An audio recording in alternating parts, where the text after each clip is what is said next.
నగరం తగలబడిపోతా అంటే ఆ చక్రవర్తి పిడేలు వాయిచ్చా కూర్చున్నాడని మనం తరచుగా ఇంటా అంటాం. అట్లుంది ఈ పవన్ కళ్యాణ్ గారి పనితీరు.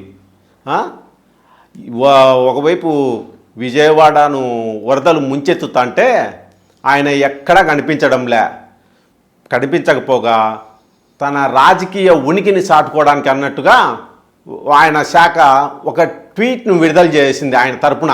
ఏమనో చూద్దాం ఒకసారి.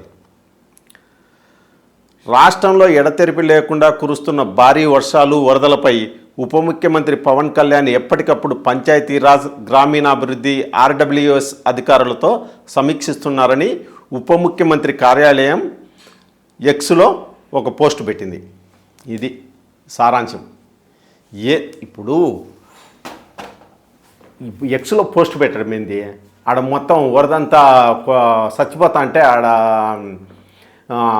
విజయవాడను ముంచెత్తుతా అంటే ఈయన ఆడికి పోయి ఏదన్నా మంచి చెడ్డ చూసుకోవాలి కదా. చంద్రబాబు తర్వాత ఆ పొజిషన్లో ఉన్నాడు. ఎవరైనా ఏం కోరుకుంటారు? పవన్ కళ్యాణ్ వచ్చాడు ఏదన్నా చూచాడు మంచి చెడ్డ అనుకుంటారు. కానీ అయిపోయి ఆడాడో తెలియదు ఎవరికి. నిన్నంటే పుట్టినరోజులు యానన్న వేడుకల్లో ఉన్నాడు అనుకున్నాంలే. మరి ఇంకా 3 రోజులై ఆ వరదల్లో కాలబడి సత్యనారాయణ వల్ల ఆడ నగరంలో. మరి ఈ రోజుల్లో ఏం చేస్తున్నాడు ఆయన? యాండాడు ఊరికే రాజకీయ ఉనికి చాటుకోవడానికి తప్ప. అది ఎందుకు ఉపయోగపడుతుంది ఆ ప్రకటన? ఎవరితో సమీక్షించాడు? ఊరికే ఆయన శాఖ ఒక ప్రకటన ఇచ్చే సరిపోతుందా? ఎట్లా చూడాలి దీన్ని? ఆయనకు బాధితుల పట్ల అభిమానం కంటే కూడా తనని ఏమన్నా అనుకుంటారేమో ఈ పరిస్థితుల్లో కూడా ఆడికి రాకపోతే అనుకొని ఏదో ఆయన టీడీపీ అనుకూల మీడియా పేపర్లో ఒకటి వార్త ప్రచురించుకున్నాడు. చంద్రబాబు నాయుడు గారే 75 ఏళ్ళ వయసులో నానా సావులు దచ్చనాడు, తంటాలు పడుతున్నాడు, పడవలు ఎక్కుతా, ఆ బోట్లలో తిరుగుతా, నీళ్ళలో ఏదేదో నడుచా పోయి బాధితుల దగ్గర పోయి వాళ్ళతో మాట్లాడతా, ఏమ్మా మీకేమన్నా అందుతున్నాయా లేదా పాడు పద్దేశి అని అడుగుతున్నాడు. ఈయనకేమైంది? పోవచ్చు కదా, పోడు. ఏమన్నాడో తెలియదు. ఇంకా తను ప్రతిపక్ష నాయకుడే అనుకుంటా అన్నట్టున్నాడు. ప్రతిపక్ష నాయకుడిగా కూడా ఇట్నే ఏదో ఆ ట్వీట్ వేయడము, జగన్ మీద విమర్శలు చేయడము, ఇంత తప్ప ఏం చేసినాడు? ఎప్పుడు ఏం చేయలే. ఎన్నికల ప్రచారంలో ఏదో చంద్రబాబుతో కలిసి తిరిగినాడు, ఏదో అప్పుడు జగన్ ప్రభుత్వం మీద వ్యతిరేకతతో అవన్నీ కలిసి వచ్చినాయి. కానీ ఇప్పుడు ఆయన అధికారంలో ఉన్నాడు కదా, భాగస్వామి కదా. ఇప్పుడు ఇంతవరకు మనం ఎప్పుడు పవన్ కళ్యాణ్ గారిని అధికారంలో చూడలే. అందుకే ఈయన ప్రతిపక్షంలో ఉండగా ఏమన్నాడు?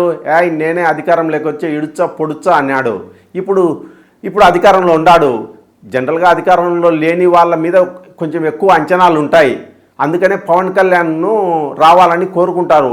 ఇప్పుడు ఎక్కడైనా అత్యాచారాలు జరిగినా కూడా అందరూ ఏమన్నారు? ఏం పవన్ కళ్యాణ్ మాట్లాడలేదే, మాట్లాడాలని కోరుకున్నారు. ఇప్పుడు అంతే, వరదల సమయంలో కూడా ఏదో పవన్ కళ్యాణ్ వచ్చారు అంత మంచి జరుగుతుందని కోరుకున్నారు. కానీ ఆ అబ్బాయి మాత్రం కనపరాడు. యాండాడో తెలియదు. లాస్ట్కు జనసేన వాళ్ళే విమర్శించండారు. ఏందో స్వామి మా వాడిని పరిస్థితి ఎట్టుందంటే, ఆడపిల్లోళ్ళు